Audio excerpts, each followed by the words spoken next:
ബുക്കാറോ? ആ ബുക്കാറോ ട്രെയിന്റെ സമയമൊന്നും എനിക്ക് അറിയാൻ പാടില്ല. ബുക്കാറല്ല വീട്. ബുക്കാറോ കൈവച്ച് ബുക്കാറോ എന്ന് പറഞ്ഞ ആ സാധാരണ ഞങ്ങൾക്ക് ബുക്കാറ വന്നു കഴിഞ്ഞാ ഒരു മൊന്തോ വെള്ളമായിട്ട് ആ കുറ്റിക്കാട്ടി പോയിരുന്നു മുക്കാറ. ബുക്കാറോ ചിന്നക്കുട്ടി? വയറ്റി കൈവച്ച് ചിന്നക്കുട്ടി എന്ന് പറഞ്ഞ ഗർഭാണോ? ഗർഭ. ദൈവമേ, അവൻ വന്ന ഈ ഗർഭം എന്റെ തലയിൽ കെട്ടിവെക്കും. 5-6 രോമം എന്റെ തലേന്ന് പോയെന്ന് വിചാരിച്ച് എനിക്ക് കെട്ടിക്കാനുള്ള പ്രായമൊന്നും ആയിട്ടില്ല. പോയ ഇഡലി ഗർഭ, ദോശ ഗർഭ, ബടാ ഗർഭ. ഇഡലി ദോശ വട ഗർഭ. അമ്മേ, ശ്വാസം നേരെ വീണ്. വിശക്കുന്നുണ്ടല്ലേ?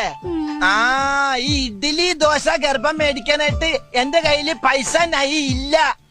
ഇന്നലെ അടിച്ചില്ലേ അവൻ ദുഷ്ടൻ. ദുഷ്ടൻ? ആ ദുഷ്ടൻ. അവൻ എനിക്ക് പൈസ തന്നില്ല. പൈസ? ഭാഗ്യം. പൈസക്ക് എല്ലാ ഭാഷയിലും പൈസ തന്നെയാണ്.